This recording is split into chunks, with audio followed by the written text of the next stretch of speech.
Hello everyone, welcome back to the Gamers Lounge, and this is Michael, your host, and welcome back to this next review slash showcase. Now, this is Omega Pilot Evolution.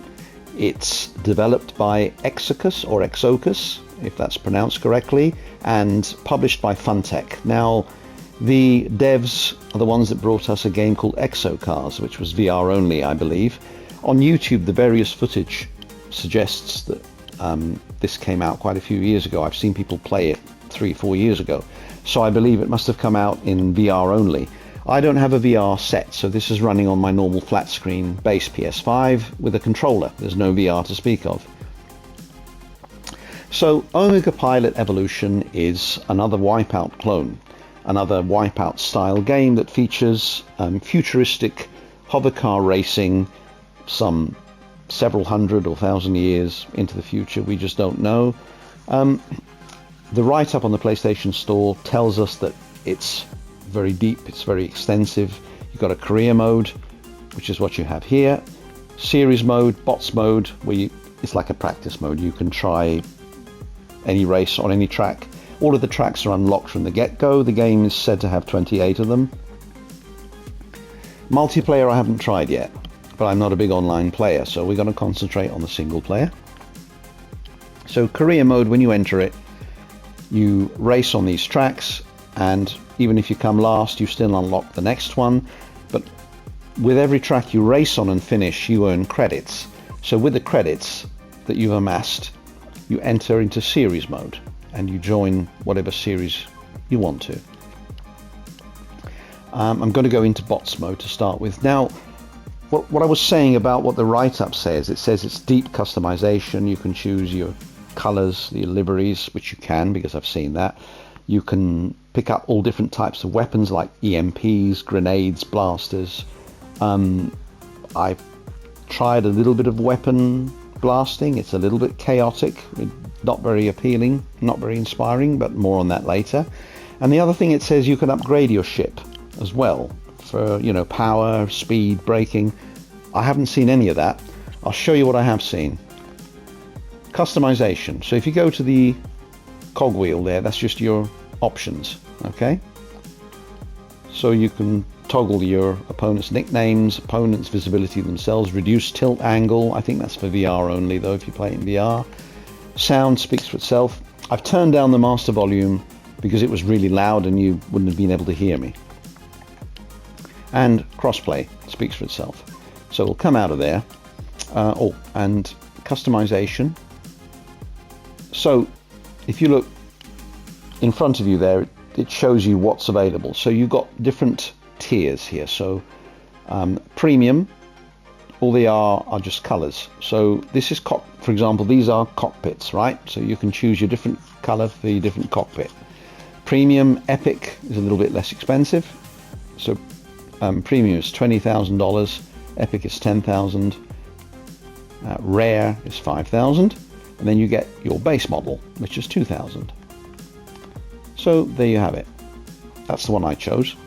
That one. So you choose your cockpit. If you press R1, you can choose your different liveries for the different, well, I was going to say different bodies, but they're not different bodies. It's the same single craft body. They're all the same, at least this one is, and all you can do is choose what colors you want. Then you can select your helmet, whatever color helmet you want. I've chosen that one because I think it's cool. And gloves, you can choose what sort of gloves you wear, and that's quite cool too. But that's all. Okay, that is all I can see.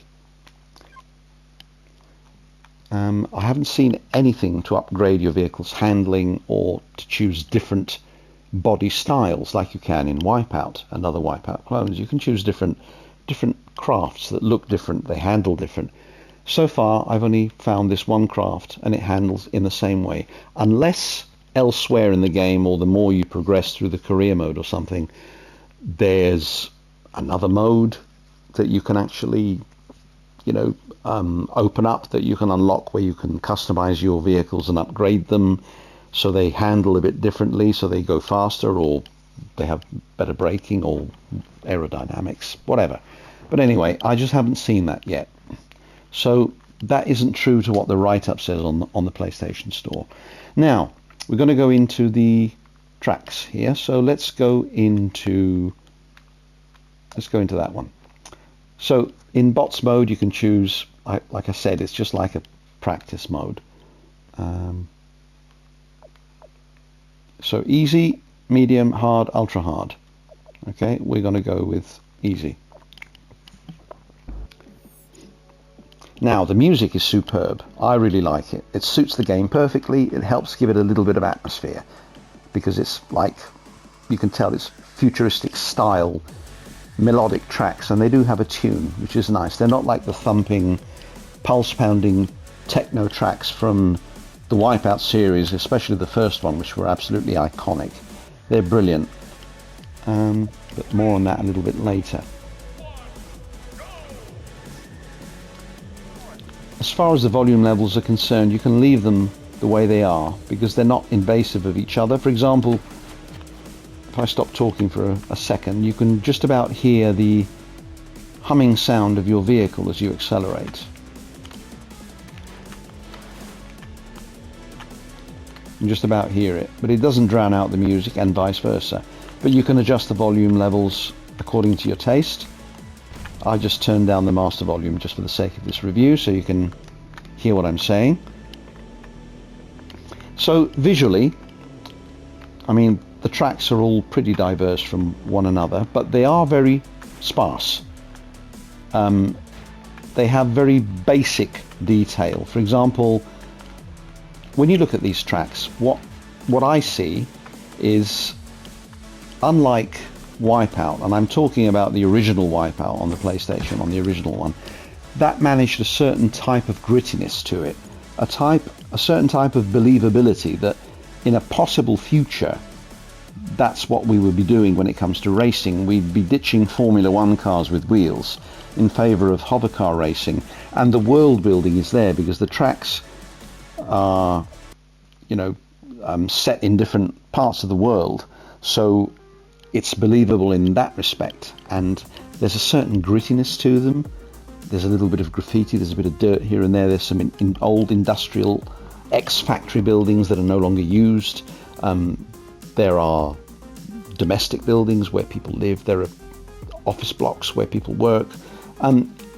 There's a type of world building in the Wipeout games that is a little bit missing from here. What this game tells me, if you are able to go out and buy a video game kit in kit form, a bit like, the old Airfix models of aeroplanes and ships and cars and that. It's like somebody went out and bought a video game kit for a futuristic hovercar racing game in kit form, in pieces, in a box, and they got it home, opened the box up, took all the pieces out, clipped them together, and voila. This is what you have, and this is what the tracks tell me. They are different, yes, they are a diverse set of tracks. There are about 28 of them, and they're all unlocked from the get-go, so there's no grinding to see what the next track looks like. You can actually practice on them straight away. The only way you have to unlock them, it's if you go into career mode.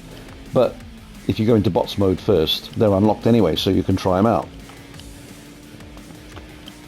So the next thing I'm going to say about the sparseness of the tracks, there's not a soul to be seen or heard. I'll get to the control in a minute too. There's just nobody there. There's nobody walking around. There's nobody in the grandstands. There's nobody, you can't hear anybody, shouting or cheering you on or anything. There's just nobody there. It's like it's a completely uninhabited, desolate, alien world where no one's there but you, racing against these opponents, and you don't even know if the opponents are human or if they're robots or AI or whatever. All you know is that there are other craft surrounding you, and they're trying to blast you with weapons if you select a mode with weapons in it. Secondly, the handling. It's not very arcade friendly. It's not pick up and play. You have to get used to it. You really have to get used to it. like I said before, unless there's a way of unlocking craft upgrades and modifications later on in the game, which I don't see why it has to be the case, there's only one type of craft, one type of body, and it handles in the same way. The craft itself is very weighty. Okay, it's really heavy. It's like you're piloting a craft stuck in thick treacle. That's what it feels like. And you have to turn your vehicle into the bends, or sharp bends or curves, quite a bit before you actually reach them. So you have to watch your speed. You have to take your finger off the accelerator, and when you brake, it's a combination of tapping it or keeping it pressed for longer, depending on the sharpness of the bend you're approaching. Yeah, the handling isn't very user-friendly. It's not pleasant. I can see some people getting a bit frustrated with it, because once you start bouncing off the sides, you can't really stop easily unless you really slam the brake on. It's very easy to hit the sides with your nose and either blow up like I've just done there, or turn to face the other direction, and it's very difficult to turn and face the correct direction, and in the meantime your opponent crafts would have shot past you. So the handling is not very friendly at all. And the lack of people in the grandstands and cheering, I did want to emphasize that, because when you play Wipeout, in particular the very first Wipeout on the PlayStation, as soon as you move off from the starting line, and when you drive through it, depending on how many laps you're racing on, you can see the crowds in the grandstands and you can hear them cheering as you swoosh by. I think that's a really cool effect, and it gives you the impression that, you know, that's a believable world in a believable future. And there is world building here. Here you're racing through these tall, imposing, futuristic cities on some of the tracks. You don't know what year it is, you don't know why you're racing, you don't know who you're doing it for, what you're doing it for, you don't know if there are people living in those buildings or working there. It's just a very bland, lonely world. And that's all I can say about it, really. And which brings me down to what I think about the game, what the verdict is. Now, admittedly, $15.99 on UK stores isn't going to break the bank.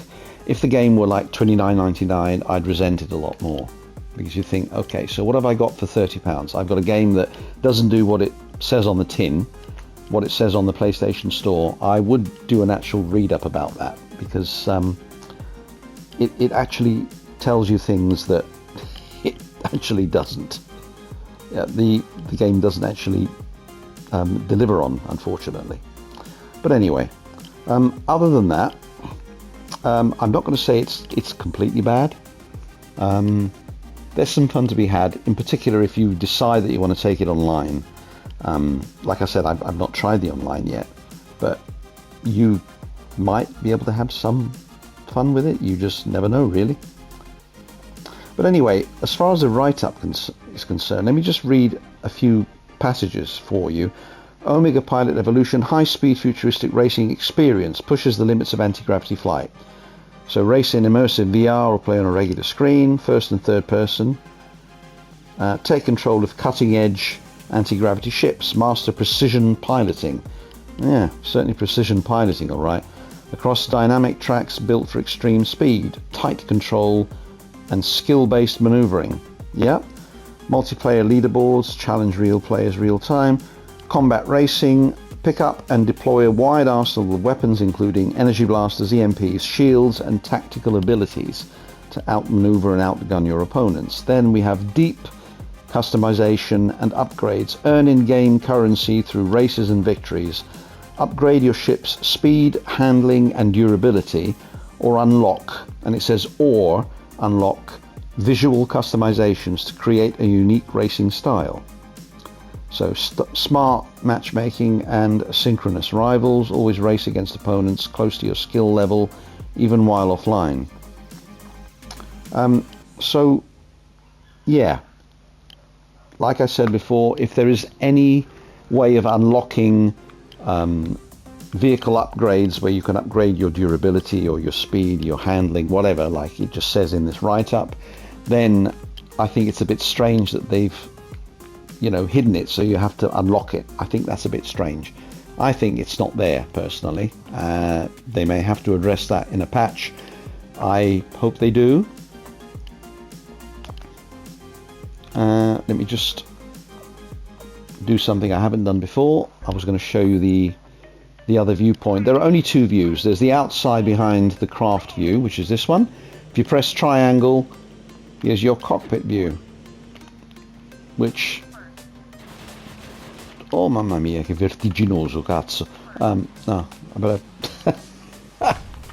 no, I don't get motion sickness from these games anymore. I've got really used to it, but yeah, that one was a bit too extreme. Here's a nighttime race. It looks like a reverse version of another one that you race during the day.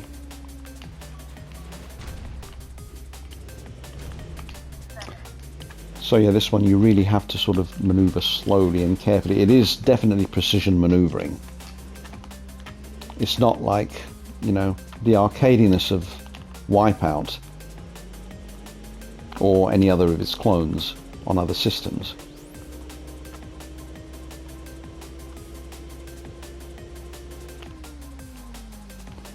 I think one of the better Wipeout clones for me is the series called Redout, especially Redout 2, which is even more user-friendly because it's got more assists. That's super speedy, and that's more fun to play than this. This ship is very, very weighted down. It's really, really heavy. You have to really, you know, maneuver your ship and turn it long before you approach the apex of a bend. You really do have to maneuver carefully. So my verdict so far, because of the fact that I haven't found any customization yet, and if it is unlocked behind further progression, I think that's not a good thing. They should have put it there from the get-go, because if you choose career mode and enter a series mode, you want to know that you can upgrade your vehicle or change its handling. So far there isn't very much change that you can do. The only customization you can do is the one that I showed you, is to choose your ship's liveries, and that to me isn't that good. So anyway, I hope you've enjoyed the review, and I hope it's given you some kind of incentive to either buy it or to avoid it. Anyway, thanks for stopping by, and I'll catch you soon. Ciao, ciao.